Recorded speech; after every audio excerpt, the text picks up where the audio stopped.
En el Ecuador, una mujer es asesinada cada 3 días. Y leyes como la de erradicación de la violencia no detienen esta tragedia. La xenofobia es otro lastre por superar. ¿Qué responsabilidades tiene el Estado? En 5 años han muerto unas 600 mujeres en el Ecuador por el solo hecho de ser mujeres. Es una realidad dolorosa que todavía se mira con absoluta indiferencia. Las políticas públicas y las leyes parecen quedarse cortas, mientras la policía y la justicia muestran sus profundas limitaciones operativas. En el programa de hoy trataremos de saber qué más le hace falta al país para hacer del combate a la violencia contra la mujer un compromiso inquebrantable. De este tema y de los lamentables brotes de xenofobia hablaremos hoy en Políticamente Correcto. Comenzamos.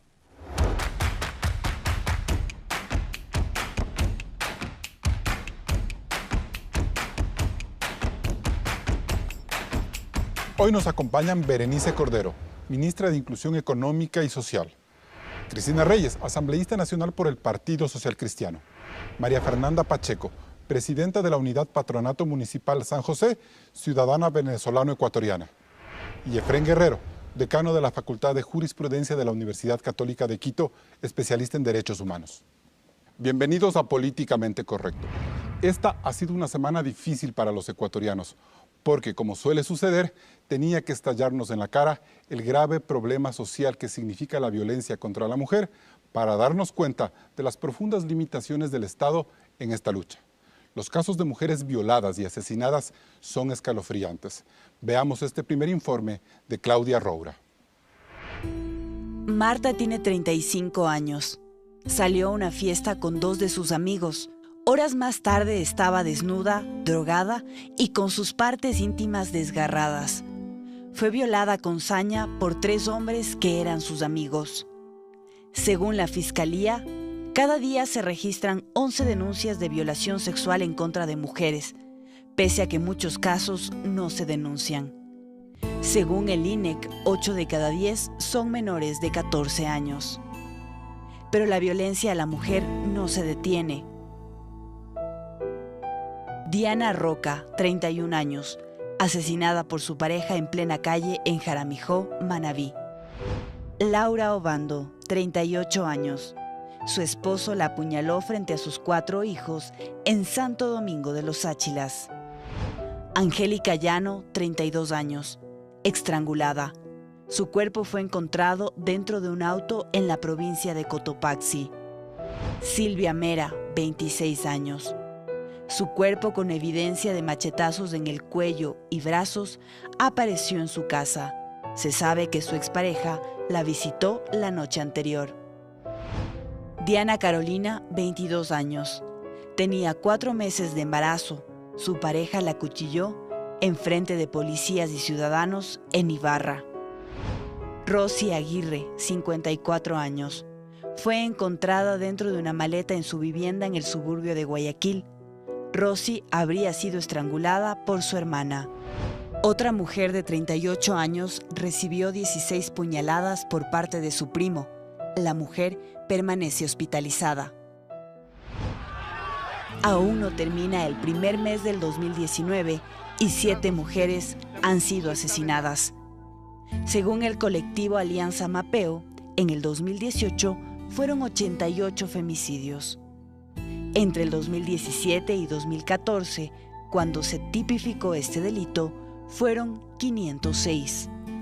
Es decir, una mujer muere cada 3 días en un país que no les garantiza seguridad. Bien, esta es otra faceta de la triste realidad que vive el Ecuador. Y en ese sentido, Efrén Guerrero, esta ha sido una semana donde hemos oído excusas, mea culpas, argumentos legales, reproches, protocolos policiales, en fin. Pero más allá de todo esto, estas cifras de violencia de género, ¿qué tipo de país nos pintan? Buenos días. Buenos días y les agradezco que me hayan invitado. Creo que hay una primera situación importante. Existe una situación de violencia estructural, o sea, una violencia sistemática basada en patrones de discriminación, de rechazo y especialmente de invisibilización de ciertas situaciones de violencia. El día de ayer, el subsecretario de Rehabilitación Social puso a la colectividad un dato importante, que aunque estamos en el cuartil más bajo de homicidios a nivel latinoamericano, nuestra violencia social, dígase violaciones, reyertas, situaciones de violencia vecinal, somos de los más altos de Latinoamérica. El 53% dice María Paula Exactamente. Romo, Entonces, esa situación general de violencia tiene una serie de víctimas visibles y desgraciadamente víctimas invisibles. ¿Nos debemos avergonzar como país por este tipo de violencia, doctor? Yo creo que tenemos que pasar a la acción urgente y eso es una situación que debemos dejar de lamentarnos. Creo que es necesario pasar este momento de luto social que hemos vivido la última semana, que creo que es la emocionalmente más difícil que ha tenido el país después de la del terremoto del 2016. Habla del asesinato de los periodistas. Exactamente, probablemente sea uno de los momentos más bajos de nuestro tejido social. Frente a esta situación tenemos que empezar a actuar y creo que empieza por la mejora de nuestros cuerpos de seguridad, la articulación de estos cuerpos de seguridad con Fiscalía para la investigación penal y con la Judicatura para poder judicializar y al mismo tiempo hacer visibles Vamos hablando de eso. Pero ministra Cordero, este es un gobierno y dentro del gobierno está un Estado que donde ni la seguridad, ni la justicia, ni la política social están como a la altura de este drama. ¿Cómo entender? ¿Qué más nos hace falta como país para empezar a controlar ya estos brotes de violencia que se nos van de las manos? Bueno, gracias, como ha dicho Efraín, y luego de tantos años trabajando en estos temas, básicamente violencia contra los niños, niñas y adolescentes, le quiero decir que efectivamente se trata de una violencia estructural, tal como lo planteaste, que implica, digamos, que se refuerza, que se retroalimenta. Es como la pobreza, la violencia se transmite de generación en generación, y existen unos patrones culturales que subordinan lo femenino a lo masculino, es decir, la sociedad primero tiene que aceptar que existen efectivamente esos patrones culturales y que los ambientes en los cuales esos patrones culturales se afianzan y toman, digamos, un peso específico y determinan los roles, los comportamientos, los patrones culturales, son justamente, digamos, la familia esencialmente y también la escuela. La semana pasada que estuvo aquí la ministra de Salud y hablábamos del tema de drogas, hablaba también de la necesidad de que las familias se estructuren para poder hacer frente a este drama. Ahora usted habla del tema intrafamiliar, pero es como que le estamos dando a la familia, a la sociedad, un rol y unas tareas que por otro lado el Estado no está cumpliendo. Es decir, ¿qué está haciendo el Estado para ello? Mire, yo voy a insistir nuevamente en el planteamiento que le acabo de hacer, es decir, todos los estudios, los análisis y las recomendaciones que hacen los organismos internacionales se refieren a la violencia como una violación de derechos humanos y al hecho de que justamente, por ejemplo, los femicidios son crímenes de poder, se relacionan efectivamente con estos patrones que afianzan el valor de lo masculino sobre lo femenino. No se trata en ningún caso de darle a la sociedad una responsabilidad que no tiene, al contrario, es responsabilizarnos todos de la responsabilidad que tenemos. Una ley. Hay unas penas fuertes para el femicidio. Sin embargo, eso no le baja el índice. ¿Qué está haciendo el Estado para ello, señora Mire, ministra? hemos trabajado en la temática normativa de la ley de violencia y prevención y violencia contra las mujeres, que tiene 3 elementos fundamentales. Por un lado, atender a las víctimas, bueno, prevenir esencialmente, atender a las víctimas y reparar. Es una ley relativamente nueva, tiene un año prácticamente de vigencia y le quiero decir, trabajando normas legales, como en mi caso, en el caso de la niñez y la adolescencia, efectivamente lo que se ve es que el paradigma normativo, es decir, la sociedad no cambia por decreto, la ley es un paradigma, un lugar al que debemos llegar, pero efectivamente las acciones tienen que hacerse, tienen que cambiar, digamos, la estructura de la sociedad, esos patrones culturales tienen que ser efectivamente visibilizados. Uno de los problemas es esta obsesión por el registro, porque justamente es la sociedad, somos las familias, somos las mujeres y muchas veces los propios compañeros de las parejas en donde se producen justamente Ministra, estos crímenes para darle horrendos. paso a María Fernanda Pacheco, dos cosas nada más. ¿Fue un error haber eliminado el Ministerio de Justicia porque este se encargaba del tema de apoyo en materia de femicidio? Mire, yo tengo ahí una visión específica. Apoyé un tiempo el Ministerio de Justicia y veía que en el Ministerio básicamente al encargarse de lo que es personas privadas de libertad y al mismo tiempo de generar estos temas relacionados con los derechos humanos y la protección de las víctimas de violencia, las mujeres y los niños, efectivamente había una absorción, si se quiere, porque desde el punto de vista presupuestario y también técnico y su capacidad de gestión estaban centrados en la protección, en la atención de las personas privadas de libertad. Pasemos de tema. María Fernanda Pacheco, entonces el Estado no está haciendo su tarea. Esa es la gran lección que nos dejan estas estadísticas. Bueno, a mí lo que me preocupa y un poco lo que hemos visto es que no se ha logrado aterrizar en el día a día de los ciudadanos. El marco regulatorio y la ley es importante, como la ministra lo comentaba, estábamos hablando de febrero de 2018 que fue aprobada esta ley. La ley de erradicación de violencia contra la mujer, que además fue una ley bastante discutida, fue aprobada en horas de la noche, pero lamentablemente el ministerio que estaba encargado para que los gobiernos autónomos descentralizados ejecuten estas políticas fue de alguna manera disuelto y fue convertido en una secretaría. Entonces hay dos problemáticas muy grandes. Justamente antes comentaba con la ministra sobre si el reglamento está ya vigente, está operativo, pero lamentablemente no se conoce ese reglamento por más que ya esté aprobado y aún ¿Pero más es justificable que un año después no se haya podido avanzar en ese tema? Bueno, definitivamente yo no me considero en condición de criticar, sino más bien de aportar. Yo más bien lo quiero ver desde el punto positivo y que dada esta alerta construyamos, generemos, visibilicemos ese reglamento y sobre todo asignemos recursos directamente desde los gobiernos locales. $658.000 para este año. Bueno, no mucho. solo desde el gobierno nacional, pero desde los gobiernos locales tienen que haber presupuestos asignados. Estamos hablando que esta problemática afecta directamente al 60.6% de mujeres ecuatorianas, que son más de 4.200.000 mujeres. Significa que debe ser una política aterrizada en el día a día de los ciudadanos, políticas públicas efectivas desde los gobiernos autónomos descentralizados y con una variable importante, que es que esa ley establece una acción inmediata que lamentablemente no se ha cumplido, que es el registro único de los casos de violencia. Esa herramienta no se cuenta perfecto. aún. Cristina Reyes, ¿estas acciones son suficientes? ¿Qué más haría falta? Carlos, ha llegado el momento determinante de tomar las riendas de un problema que sin duda ha lacerado a niñas y mujeres en este país. Y ya no podemos caminar por veredas separadas, tenemos que caminar todos juntos, porque este problema está matando a las niñas y a las mujeres en el país. La Asamblea Nacional aprobó una ley en noviembre del año pasado, una ley integral que aborda desde la prevención, la asistencia, la remediación. Pero ¿qué ocurre? Que esta ley obliga a la articulación de 23 instituciones en el Estado, 23 instituciones que deben priorizar la justicia, la salud, la educación y la seguridad de las mujeres en el país. Pero yo me pregunto, ¿qué han hecho en programas, en actividades? Usted mencionaba una cifra que resulta humillante en vista de lo que está ocurriendo en el Ecuador, $660.000. Si la Fiscalía nos indica que diariamente, solamente en temas de violencia sexual, 11 mujeres, entre niñas y mujeres, ponen una denuncia, pues bueno, resulta que es mínimo lo que tocaría solamente para abordar. Estamos legislando mal, no solo es el no, gobierno. No estamos legislando, la ley es correcta, ocurre que no se ha articulado, que no hay... ¿no? No es lírico, la ley establece, manda y obliga, pero las autoridades no han cumplido con su deber y ahora llega un momento de una etapa de fiscalización. Comparto que eso es un tema institucionalizado, con patrones culturales equivocados en la sociedad ecuatoriana. Por ejemplo, el presidente dice de que van a incorporar una materia en igualdad, en respeto. Y se opusieron ustedes, ¿no? No nos hemos opuesto, Carlos, esto ya está en la ley que aprobamos, pero no se ha instrumentalizado.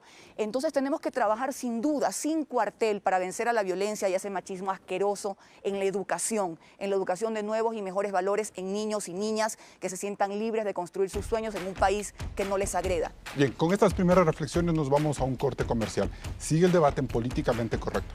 La violencia contra la mujer desató marchas y reclamos en 11 ciudades del país. Un balance cuando regresemos. Esto es Políticamente Correcto.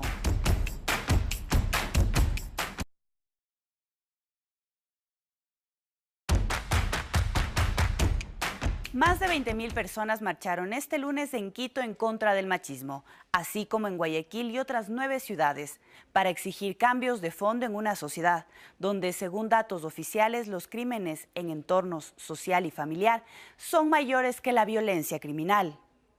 Bajo la consigna de Vivas nos queremos y abajo el patriarcado, los manifestantes cuestionaron al Estado por su falta de respuesta inmediata y atención en estos casos de violencia. Mayra Tirira, vocera del colectivo Vivas nos queremos, habla del respaldo social a esta lucha. ¿Qué mensaje nos dejan las marchas de esta semana en contra de la violencia de género? Que la violencia contra las mujeres no puede ser tolerada, no puede ser justificada y es deber de la sociedad en general y sobre todo del Estado actuar para erradicar esta violencia contra las mujeres. ¿Ya hay un cambio en la sociedad? Esto ha generado una plataforma que ha permitido como a otras personas en calidad de colectivos o individuales irse sumando a esta lucha que es justa y es válida, ¿no? La violencia contra las mujeres es algo que nos afecta tanto a los hombres como a las mujeres, a la sociedad en general. Y creo que lo que precisamente ha hecho esta marcha ha sido empezar a posicionar el tema en la medida en que lo merece, ¿no? ¿Y en el Estado? Vemos que todavía el Estado ha sido bastante negligente en la prevención y erradicación de la violencia y así como también en el tema de la sanción en estos casos. O sea, creemos que si bien es cierto, la ley para erradicación y prevención de la violencia en contra de las mujeres es un avance, esta ley, al no tener presupuesto, al carecer de institucionalidad, no nos protege y es algo que nosotras continuamente nos encontramos demandando.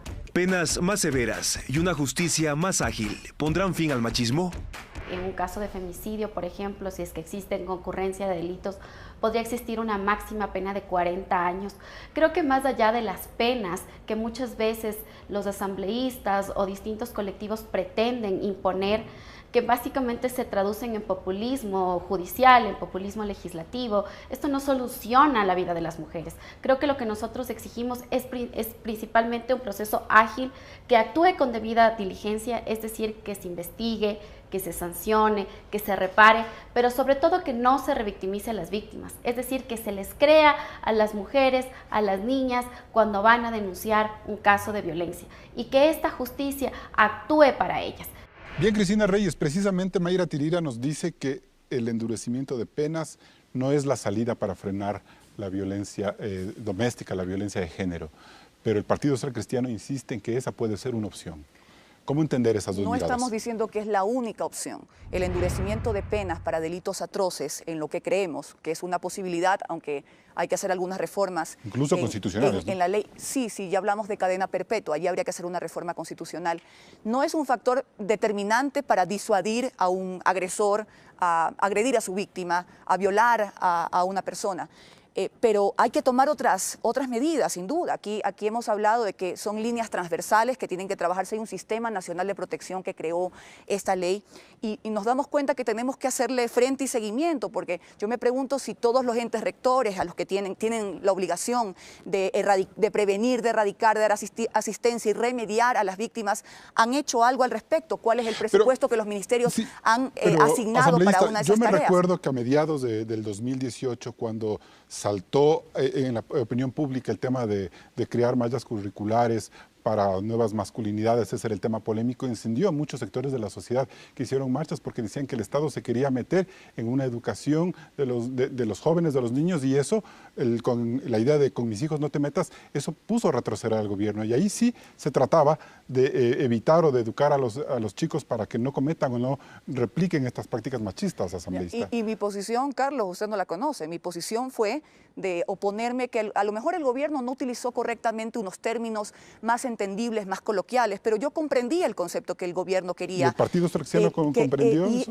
Y es más, esto está establecido en la ley, en las mallas curriculares, establecer una dinámica de políticas de educación. El machismo no solamente es matar o agredir, es esos valores culturales de asignar roles a los niños y otros roles a las niñas. El machismo es esto de no enfocarnos en la ternura, en el amor, en la libertad, en los proyectos y sueños de niños y niñas. Allí hubo, creo que, una incomprensión. Yo no avalaba de ninguna manera esa incomprensión. ¿A tal nivel de que se pusieron o fue una posición más pero bien luego, política? A ver, eran términos que no se comprendían para un sector y que creo que de una manera exagerada salieron a las calles. Bien, okay. Sin embargo, el concepto está claro. Hay que educar en igualdad, hay que educar en responsabilidad, hay que educar en respeto entre hombres y mujeres en este país. Y eso tenemos que hacerlo inmediatamente. Me parece muy bien. María Fernanda Pacheco, ¿cuáles son esas patas de la educación para erradicar la violencia contra la mujer? Antes que nada, primero coincido totalmente con su punto de vista, Carlos, porque lamentablemente el 66% de los casos de femicidio ocurren por la pareja o por sus entornos de confianza y el 7% por sus padres o padrastros. Por eso nosotros hemos visto una estrategia integral desde Quito y a eso mi comentario anterior de la importancia de los gobiernos locales para ejecutar políticas públicas efectivas, porque el marco regulatorio está a 12.000 pies de altura. Los ciudadanos no cambian su día a día, sino implementamos políticas públicas efectivas. Desde el Distrito Metropolitano de Quito, desde el Patronato San José, hemos no solo capacitado a jóvenes en colegios municipales con mecanismos ya probados por ONU Mujeres, sino también hemos implementado nuestra estrategia integral. ¿Y funcionan esas capacitaciones? Bueno, definitivamente hemos visto un cambio porque inclusive la hemos hecho en 6.000 funcionarios municipales y 5.500 obreros trabajadores de Metro. Nuestros frentes de obra de la empresa Metro de Quito son frentes de obra libres de acoso. Por eso la estrategia integral Bájale al acoso lo que busca es eso, visibilizar. Pero siguen muriendo las mujeres una cada 3 días. Bueno, pero ya se está implementando una estrategia y eso es muy importante. Nunca tendremos policías suficientes, un sistema judicial suficiente si no involucramos Hablando de policías, María Fernanda, me parece a mí que el gran problema no es lo que decía el gobierno, ¿no? Que se sienten desmotivados, que por un lado les criminalizan a los policías si usan su arma. Yo creo que ese no va el problema por ahí. Me parece que ellos no están preparados para enfrentar la violencia de género, la violencia doméstica. Bueno, hay mucha revictimización todavía. Se necesita fuertemente trabajar en la justicia y en las fuerzas en la policía, en todas las fuerzas de defensa para garantizar que no haya revictimización. Pero además hay un gran problema, que es que necesitamos desnaturalizar la violencia. Muchos de estos comportamientos están naturalizados y normalizados por la sociedad. Cuando me refería a que nunca van a haber suficientes policías es que si la ciudadanía, si el ciudadano usuario del transporte público, del espacio público, no deja de criminalizar estos comportamientos machistas y discriminatorios, lamentablemente la sociedad no va a cambiar. Bien. ¿Cuál es la importancia, Efraín Guerrero, de marchas como la del día lunes en Quito y en otras ciudades del país? Parecería que es a veces un duelo quijotesco de un grupo de mujeres, de la lucha feminista, pero que quizás no cala todavía en la sociedad. Creo que el primer argumento es sacarnos de la cabeza que es una lucha solo de las mujeres. Si seguimos con ese argumento, la sociedad va a fracasar de pe a pa. ¿Y seguimos con ese argumento o ya no? Yo pienso que lo que pasó este fin de semana y la cantidad de hombres, hijos, padres que salieron a las marchas demuestra que existe por fin, por lo menos una chispa social de que tenemos que generar acuerdos de Estado. Ese es el primer argumento que quisiera poner. La desconexión que existe entre el Estado central, los GATS y la Asamblea en la construcción de políticas públicas combinadas demuestra claramente que es necesario tener espacios de Estado. ¿Por qué me refiero a esto? Primer elemento. La existencia de un sistema nacional tiene que estar aparejado con presupuestos que tienen que estar reflejados en el Plan Nacional de Desarrollo, que como plantea el 280 de la Constitución es obligatorio para el sector público e indicativo para el sector privado. A ese punto, las competencias concurrentes y complementarias que están establecidos en el 260 y siguientes de la Constitución no establecen las políticas de derechos humanos y género como transversales. Y eso hay que trabajar. Y eso hay que trabajar. Hay una cosa más antes de terminar. Creo que es imprescindible también la articulación de los cuerpos y fuerzas de seguridad que tienen tanto Policía Nacional y ¿Estamos la preparados policía para enfrentar esa violencia a la que decía la asambleísta Reyes, que la mayoría es esa violencia familiar? ¿Estamos preparados como policía, por ejemplo, para neutralizar a un violador, a un acosador, como el caso de Ibarra? Esa fue la pregunta más grave que se lanzó vía redes sociales el fin de semana. ¿Y usted qué cree? Yo creo que, a ver, vamos a poner una serie de elementos claros. Las fuerzas y cuerpos de seguridad del Estado tienen la posibilidad establecida constitucionalmente por el 163 y por sus reglamentos de operación de poder utilizar el uso de la fuerza cuando sea necesario. Es que es una cosa que hay que tener súper clara, porque sí salen una serie de bulos y noticias falsas por internet. Pero ella llamó al ECO 911, pidió ayuda, no llegó esa ayuda a tiempo. Vimos como si estuviéramos rodando una película, toda la masacre que le hicieron. A lo mejor la ambulancia ni siquiera llegó a tiempo, ella murió. Entonces yo digo, no estamos preparados para neutralizar a un psicópata y a un violador. A eso voy. La policía tiene el derecho a utilizar la fuerza letal. Ahora la pregunta es, ¿cómo y cuándo? Y eso implica un mecanismo de entrenamiento. Y eso no hay. Creo que la Policía Nacional tiene que hacer una reflexión profunda, y esa la hizo las cabezas de las fuerzas de seguridad del Estado en la rueda de prensa que dieron el domingo en la mañana en Ibarra. La idea de que es necesaria una reflexión interna en la Policía Nacional respecto a sus mecanismos de entrenamiento, especialmente en sus policías de línea, de los policías de las unidades de policía comunitaria, que son quienes están llamados, por su ser policía de cercanía, a la defensa en casos de violencia. Antes de irme con la ministra, creo que usted quería decirme algo, Cristina. Es decir, a los policías metropolitanos, municipales, se les debería dar otro tipo de consignas en materia de seguridad. Claro que sí, una capacitación con un enfoque de género, del drama social que se está viviendo. Pero ocurre que en este caso quedó evidenciado ante el país, si el deber principal de un Estado es brindarnos seguridad a los ecuatorianos, y no se diga con un grave problema social como lo es la violencia a las mujeres, ¿por qué no actuó la policía si contaba con todo el sustento legal para el uso de la fuerza y no lo hizo? ¿No estaban preparados? La propia ministra del Interior reconoció que se cometió un error. Se cometió algunos errores, ¿no, ministra Cordero? Bueno, sí, la ministra del Interior, justamente la señora María Paula Romo, fue a la Asamblea y explicó que efectivamente se presentó este error y evidentemente no hay que admitir que hay mucho que hacer en los términos de capacitación y respuesta de la policía. Yo quería volver un poco al tema anterior con algunas cifras. El problema es buena parte, ¿no? Hay que decir, ¿no? El 33% de los niños en realidad son víctimas de violencia en la escuela, en la familia, el 42% recibe todavía golpes, especialmente cuando tienen de 5 a 11 años. Que el 40% de las familias en este Ecuador maltrata a los niños es grave. Lo grave de esto es que el 62% de los niños, cuando se les ha preguntado cuál es su reacción respecto a la violencia que se produce en los entornos de la familia, dicen que los padres tienen derecho a castigarles, que si además cometieron una falta, estos patrones de crianza que utilizan como forma de disciplinamiento la violencia física, la violencia psicológica y sobre todo el silencio respecto a las formas tan tremendas de abuso sexual, por ejemplo, ¿no? Todos sabemos ya, y creo que el Ecuador no se va a cansar de repetir, tiene que quedar en la conciencia pública de los ecuatorianos, que el 80%, ¿no es cierto?, de los perpetradores que dañan sexualmente a los niños son justamente del entorno de la familia o tienen algún nivel de autoridad o de confianza. Por eso justamente el grave problema es que efectivamente la violencia, este tipo de violencia no se registra, no se visibiliza.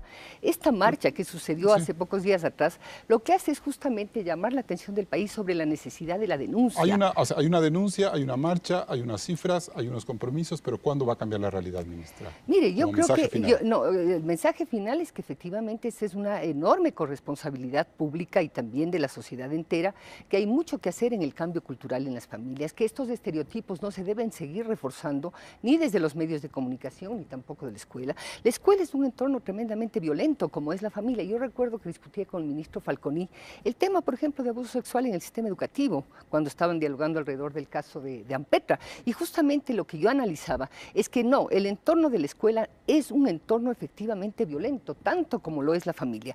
Y la respuesta institucional todavía tiene que ser mucho más consciente. Yo digamos, concuerdo en que hay deficiencias, todavía hay mucho que hacer, pero esencialmente yo entiendo este problema como un problema de una enorme raigambre de cambio de patrones culturales. Vamos a un nuevo corte comercial. Sigue el debate en Políticamente Correcto. Después del corte hablaremos de los conatos de xenofobia que desató el femicidio de Diana Carolina, ocurrido en Ibarra. No se desconecte de Políticamente Correcto.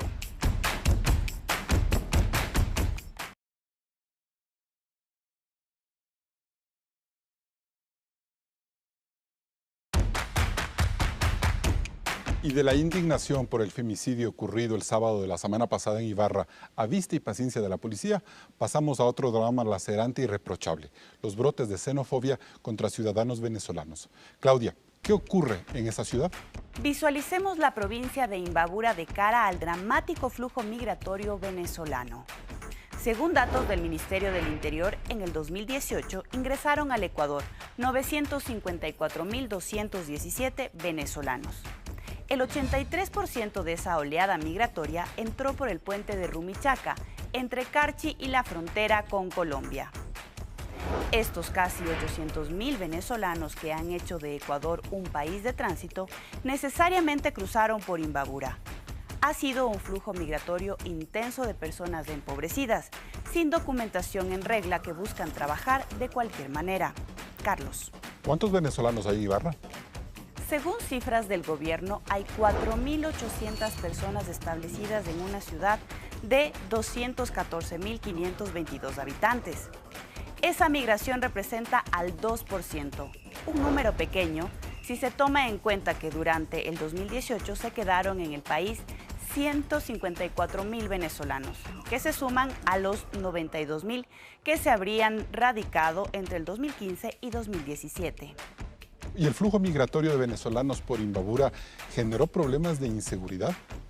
No necesariamente, Carlos, pues el número de homicidios en Imbabura, 17 registrados el año pasado, y de asaltos, 392 durante el mismo periodo, son similares al de provincias con poblaciones parecidas como Tungurahua, Cotopaxi, Loja o Santa Elena.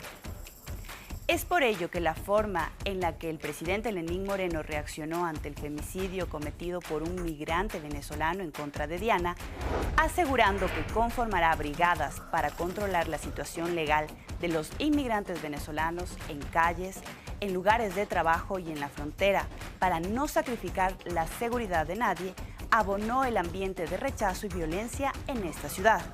Carlos. Bien, gracias, Claudia. Ministra Cordero, me da a mí la sensación de que, sin justificar por nada la actitud que tomó el pueblo, varios sectores de Ibarra, no todo el pueblo, sino varios sectores, sin justificar ello, me parece a mí que el gran problema es que el gobierno descuidó Ibarra e Imbabura frente a esa crisis humanitaria. Es decir, no se prendieron las alertas de que había que asistir a la ciudad. En primer lugar, quiero decirle que en el caso del MIES, ya específicamente, efectivamente hemos trabajado en la atención de las personas que se han encontrado en movilidad humana, básicamente en los 3 puntos de frontera, arriba digamos en la zona de Tulcán, abajo también en Huaquillas y de hecho también a través de Sucumbíos. Nuestra tarea básicamente ha sido dar una primera respuesta de emergencia y básicamente soy el único ministerio que conjuntamente con la Cancillería declaró la emergencia. Lo que yo digo es que si pasa durante todo un año 1 millón de personas por Imbabura, puede generarse esas preocupaciones, esas percepciones que derivaron en una crisis como la del fin de semana. Sin duda, lo que le quiero decir es que efectivamente el flujo migratorio ha variado, ¿no? De hecho, sucede algo dentro del hermano país de Venezuela y se produce inmediatamente una respuesta de una oleada y de gente que sale del país. Entonces, básicamente, en el caso del MIES, como le estoy diciendo, lo que hemos trabajado es la respuesta inmediata humanitaria a la crisis. Básicamente con los niños, las niñas, los adolescentes. Hemos procurado, por ejemplo, la reunificación familiar. Hasta el día de ayer tuvimos un caso abajo en Huaquillas, que los niños no sean retornados, que los niños se reunifiquen, que las familias estén completas, si es que hay un menor no acompañado, acogernos a los estándares de derechos humanos y buscar inmediatamente su lugar en la familia. ¿No? Pero quiero insistir brevemente. O sea, yo no dije respecto al punto anterior, pero sí quería decir que hay que trabajar la pregunta 4 para que los delitos sexuales contra los niños y adolescentes no prescriban. Pero volviendo al tema nuevamente, el país yo creo que ha tenido una respuesta amplia, generosa, como debe ser respecto al acogimiento de los ciudadanos venezolanos y también una respuesta de, digamos, de hacer que la migración sea segura. ¿Se equivocó el presidente con su declaración del fin de semana frente a la xenofobia o frente a cómo enfrentar el tema de este chico venezolano, de este delincuente venezolano que mató a Diana? El señor presidente ha insistido una y otra vez más que el femicidio, en este caso, en el caso de Ibarra, no tiene una razón de nacionalidad, es decir, ha insistido también que la respuesta sea una respuesta unida, conjunta, a efectos de atender el problema. Okay. ¿No? María Fernanda Pacheco, ¿el presidente tuvo una declaración inoportuna ese día frente al caso en Imbabura? Bueno, yo creo que como todo en el sector público, a veces comunicados no transmiten lo que en esencia se quería hacer. Ese comunicado del pasado domingo fue profundamente xenofóbico y lamentable. Yo creo que son condiciones que no se deben repetir. Han habido pronunciamientos posteriores como el del vicepresidente y un segundo comunicado que de alguna manera ha ido aclarando, tanto como ecuatoriana como venezolana, que soy las dos nacionalidades que tengo. Para mí fue una postura muy conflictiva, ya que es un gobierno que durante años se ha presentado validando igualdades y posturas sociales. Y otra pregunta también que tengo de manera general es cómo un acuerdo ministerial o una definición desde la presidencia puede modificar una ley aprobada por la Asamblea, o sea, desde el punto de vista operativo, ¿cómo se va a volver eso realidad? Porque lamentablemente... ¿Se refiere a lo de la violencia de género? Me refiero a la xenofobia, a la generación el pedido de antecedentes penales para entrar a territorio ecuatoriano por parte de ciudadanos venezolanos. Pero María Fernanda, ¿por qué entonces la ciudad de Ibarra, muchos sectores de la ciudad de Ibarra han generado rechazo frente a la presencia de migrantes venezolanos? ¿Qué es lo que no se comprende? Bueno, yo creo que primero, esto es una premisa para mí, toda migración y además en las dimensiones en que fue la migración venezolana requiere de control. Nadie ha negado eso. El problema es cuando ese control existe con una nacionalidad de 194 países en el mundo. Pero es que la cantidad de venezolanos que han entrado supera, yo le digo por las estadísticas, 4, 5, 10 veces a los colombianos, por ejemplo, que han llegado este año. Pero entonces se tiene que tomar una postura clara frente a la ley de migración y de movilidad humana, porque definitivamente hay una disyuntiva entre cuál ha sido la política del país, cuál ha sido el proceso de selección. Creo fielmente que el filtrar migración, el generar de alguna manera un control es importante, pero también sepan que del otro lado es imposible para los venezolanos conseguir antecedentes penales. Se lo pongo de la manera más sencilla. Mi mamá venía a visitar a sus nietos en un mes y no sabemos si va a poder venir a visitar a sus nietos debido a que no tiene acceso a antecedentes penales. Perfecto. Cristina Reyes, de todas maneras han sido muy laxos los controles migratorios, ¿o hasta qué punto se le fue de las manos al gobierno el manejo de de la crisis venezolana? Primero decir que el abordaje que ha hecho la ministra en el tema de violencia es el correcto, un abordaje de combatir la violencia, enfatizándonos en tema de educación, seguridad. Sí, pero el que hizo el presidente y sus asesores incorrecto, con tintes xenofóbicos. No se puede echarle la culpa a una ciudadanía, en este caso a los venezolanos, que están viviendo un drama de un gobierno criminal, cuando las cifras indican que es nuestro propio país, el que ha hecho que 2.000 niñas cada año den a luz producto de una violación, 600 mujeres asesinadas en el año 2018. Aquí se ha abordado de una manera negativa y se ha desenfocado un gran problema social que está institucionalizado en el Ecuador. La Constitución del Ecuador garantiza la migración. Somos un país de migrantes.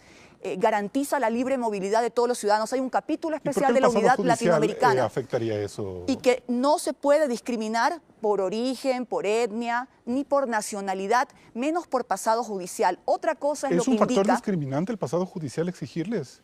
Es discriminar. Sí, para el libre ingreso a un país, sí, así lo indica nuestra Constitución. Y mucho más en las condiciones en las que vive el pueblo venezolano. La ley de movilidad humana sí establece que si un venezolano o cualquier ciudadano latinoamericano del mundo quiere establecer su residencia temporal o definitiva en el país, dentro de los controles migratorios, allí sí tendría que presentar un pasado judicial, pero no pedirle a gente que están muchas de ellas viniendo de una guerra, que esperemos, Dios lo permita, pronto se acabe con los últimos acontecimientos, exigirles un pasado judicial para poder ingresar al país. Eso no es posible.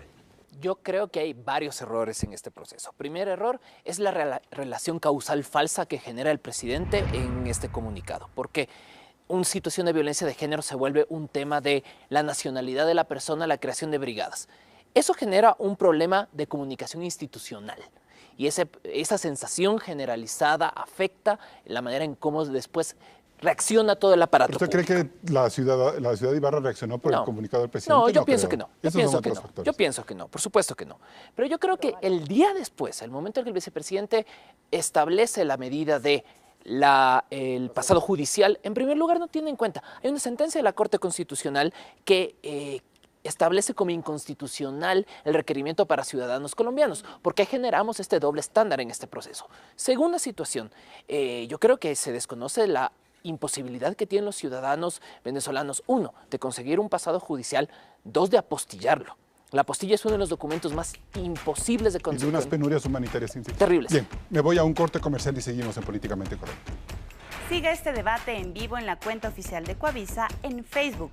También estamos en las redes sociales, Twitter e Instagram. Regresamos con el debate.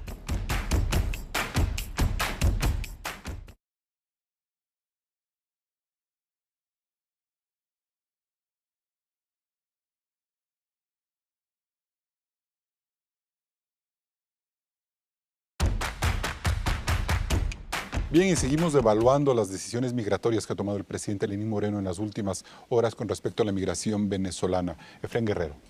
Estaba en el espacio anterior explicando la idea de que primero es imposible conseguir el pasado judicial y por otro lado ya anteriormente habíamos tenido problemas respecto a la entrada de pasaporte. De hecho hay una medida cautelar que se ganó por parte de la Defensoría del Pueblo en la cual se expresaba que es imposible conseguir un pasaporte. Ahora, tengamos en cuenta otro factor. ¿Qué pasa si la población venezolana solicita refugio? La Ley Orgánica de Movilidad Humana en el artículo 99 establece consecuentemente a la Convención de Ginebra y a la Declaración de Cartagena, que no se puede solicitar. Ahora, entonces, ¿cómo tiene que prepararse un país como el Ecuador frente a un tema humanitario de esa magnitud? Porque esa también es la realidad. Asumirlo como lo que es, una crisis humanitaria abierta. Según cifras de ACNUR, se ha multiplicado de 120.000 movimientos migratorios en el año 2012 a casi 5.200.000 movimientos migratorios solo en la frontera del norte de Colombia.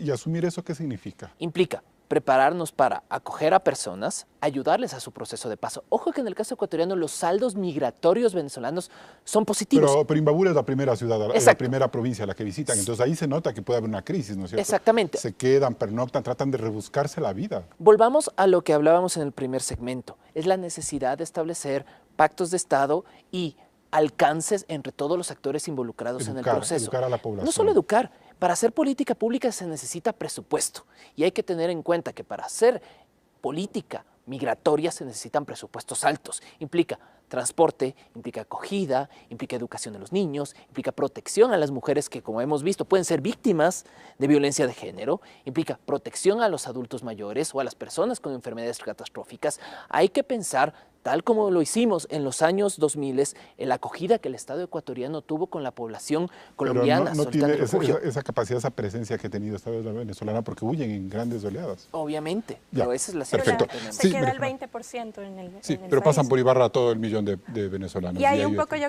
complementaría justamente con lo que decían. Yo creo que algo fundamental es no politizar el tema, llevar a un denominador común todas las posturas. Y esto es constante tanto para el tema de igualdad de género como para el tema de migración. Pueden haber posturas diferenciadas, en algunos casos diametralmente opuestas, pero tenemos como gobiernos locales, como gobiernos nacionales, como ciudadanos, llevar un denominador común. ¿Cuáles son las posturas mínimas que estamos dispuestos a ceder y cuáles son los patrones mínimos que estamos dispuestos a ejecutar? Esta problemática es un tema de Latinoamérica en general y lamentablemente también es consecuencia de muchos países que apoyaron a la continuidad del gobierno de Chávez y del gobierno de Maduro. Durante 10 años apoyamos el chavismo y ahora queremos tratar de virar la cara frente a un drama social. No creo que pueda haber una correlación de culpa, no lo diría así, pero definitivamente creo que Latinoamérica fijó una postura frente a un gobierno María Fernanda, chavista. y el cambio que se está dando en estos días, en estas horas cruciales en Venezuela, ¿a dónde nos apuntan? ¿Cuál es su percepción frente a lo que está pasando en Venezuela, brevemente? Bueno, yo creo que en Venezuela ha ocurrido algo maravilloso, que es que por primera vez se unió la presión internacional con la presión en las calles. Durante mucho tiempo tuvimos presión en calle, estamos hablando de 20 años, esto no es solo la época de Maduro, esto fue desde el 2002 cuando se logró cambiar, logró cambiar por 2 días, 3 días a Chávez, pero también había presión local, pero la presión internacional no existía, no nos apoyaban las entidades internacionales. Había otro panorama político. Después hay presión social en el tiempo y se logra comenzar a concientizar la política internacional. También hay cambios en los gobiernos internacionales, en los gobiernos vecinos, lo que hace evidentemente una nueva postura, porque eran gobiernos mucho más democráticos, con una postura bastante de alternabilidad en la democracia, por lo tanto exigía que Maduro, que el chavismo cambiara. ¿Guaidó va a poder ser presidente de Venezuela? Bueno, el día de hoy Guaidó ya es presidente encargado de Venezuela, formalmente, además reconocido según la oposición, por varios, varios presidentes. La Asamblea Nacional es nuestra máxima instancia como en todos los países, así que definitivamente yo considero que Guaidó hoy es presidente encargado de Venezuela. Cristina Reyes, si Maduro cae, ¿los venezolanos podrán regresar a su país? ¿Es así de simple la idea o tenemos que acostumbrarnos a seguir entendiendo esa crisis humanitaria? Bueno, creo que todos los que migran por un sueño mejor algún día sueñan con regresar a su patria. Lo han dicho nuestros propios ecuatorianos que van a Europa, que van a los Estados Unidos, sueñan con volver a su país, pero a un país que les dé oportunidades, a un país de paz, a un país donde haya democracia. Y Venezuela hace años rompió el hilo democrático institucional por una banda de delincuentes que se tomó el poder, que asaltó con las armas, porque Maduro se ha sostenido por las armas, por un ejército que ha arremetido contra su pueblo. Hoy el bravo pueblo de Venezuela ha decidido dejar el miedo. No va a ser fácil.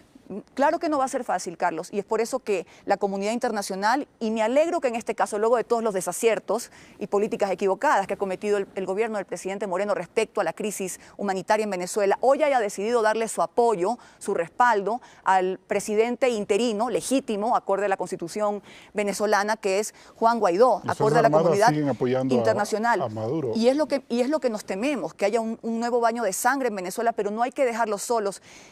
Los correístas durante años le dieron la espalda al sufrimiento de un pueblo que ha sido asesinado, que ha sido hambreado, que ha sido perseguido por el chavismo y sus secuaces. Y es momento que el Ecuador se ponga en el lado correcto, brinde todo el respaldo desde la comunidad internacional y que también apoyemos a un canal humanitario en este proceso de transición que pasa. Ministra Cordero, ¿Moreno rompe definitivamente con la izquierda latinoamericana con la decisión que tomó estos días de no reconocer a Maduro como presidente?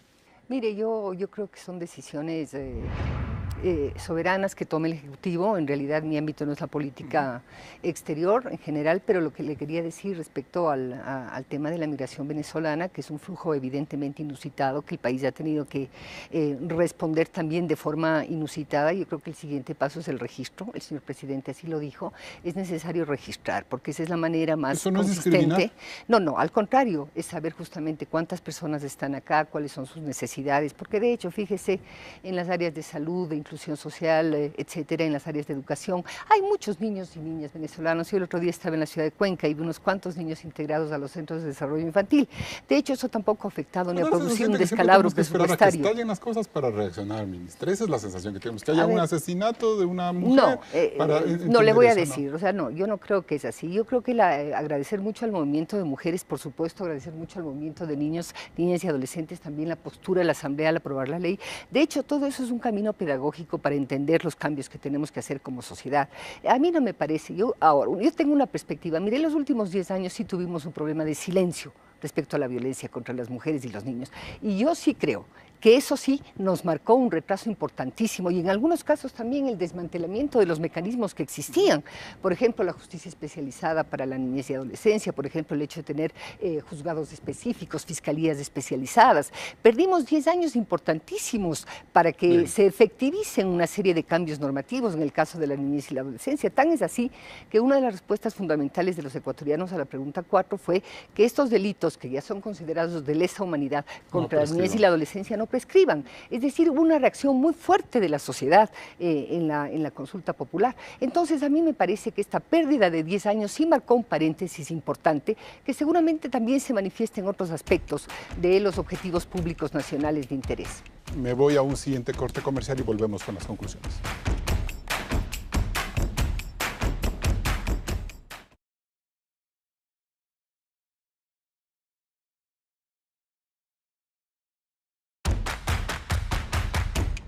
Entramos en la etapa de conclusiones. Cristina Reyes, ¿qué medidas políticamente correctas le faltan al Estado para combatir el machismo y la xenofobia? Primero decir, la nacionalidad no mata, mata el machismo, el agresor, el violento. Y para erradicar eso en el país hay que invertir en educación. Una ley sin financiamiento es una mera declaración de buenas intenciones. Además, no solo el machismo es violar o matar, también lo es los estigmas, los roles, señalar la moral sexual de las mujeres, no permitir que niños y niñas crezcan en un ambiente de paz, de seguridad, y para eso tenemos que trabajar muy fuertes, por hogares seguros, por calles seguras, por un Ecuador con más empatía, con más solidaridad, por un pacto social. Efrén Guerrero. Es complicado tener que decir que lo políticamente correcto es que el Estado, los GATS y la Asamblea cumplan los derechos humanos. Eso me parece extraño en el siglo XXI, pero ya que estamos en una situación límite, el Estado y los actores involucrados deben tener tolerancia cero contra la violencia de género y la xenofobia, generar políticas públicas articuladas con presupuestos reales para poder ejecutar esto y estar preparados para situaciones límite como la que hemos tenido esta última semana. Ministra Berenice Cordero, ¿qué es lo políticamente correcto? Creo que fundamentalmente retomar la idea de que se requieren profundos cambios en los patrones culturales, en estos estereotipos que justamente desvalorizan lo femenino y que pueden llevar a estas conductas extremas como el femicidio. También está claro que requerimos efectivamente una institucionalidad alerta, capaz de responder con significancia a estos mecanismos, pero de hecho se requiere efectivamente un gran acuerdo nacional y priorizar como un objetivo nacional la lucha contra la violencia a las niñas, a las mujeres, a las adolescentes. Es decir, es necesario visibilizar. Creo que justamente este programa lo que ayuda es a recordarnos una vez más como sociedad que debemos a las mujeres, a las niñas, y no es solamente el aparato público. El aparato público tiene responsabilidades que cumplir, pero también nosotros, como al nivel privado, tenemos que hacer cambios fundamentales en nuestras familias. María Fernanda Pacheco. La política de género no es solo un principio de derecho humano, es un principio fundamental y necesario para desarrollar las ciudades y los países. Se establece que puede representar hasta un 14% de incremento en el Producto Interno Bruto. Y ahí, en parte, va nuestro mensaje. Debemos luchar porque la diversidad sea uno de nuestros motores de desarrollo y que nunca permitamos una situación de discriminación, sea por donde provengan, donde hayan nacido, por el género, por edad o por cualquier otra condición. Como país, como Ecuador, la única manera de avanzar es generar igualdad de condiciones y fomentar el desarrollo de todos por igual. Las marchas de esta semana en contra del femicidio, las violaciones y el desprecio a las comunidades que migran al Ecuador me generan esperanza. Porque la sociedad poco a poco se da cuenta de que estos comportamientos solo se podrán superar si crecemos como seres humanos. No podemos exigir al Estado cambios radicales en su comportamiento porque en realidad este es un espejo de lo que somos y de lo que hacemos. Ojalá y todas estas historias atroces nos hagan reflexionar y superar el machismo y la conducta violenta que empieza por casa. Porque por esta lucha nadie se cansa. Hasta el próximo programa. Así concluimos este importante debate, con el fin de que aspiremos a una mejor sociedad, libre de violencia de género. La lucha es de todos, ni una menos. Nos vemos el siguiente domingo.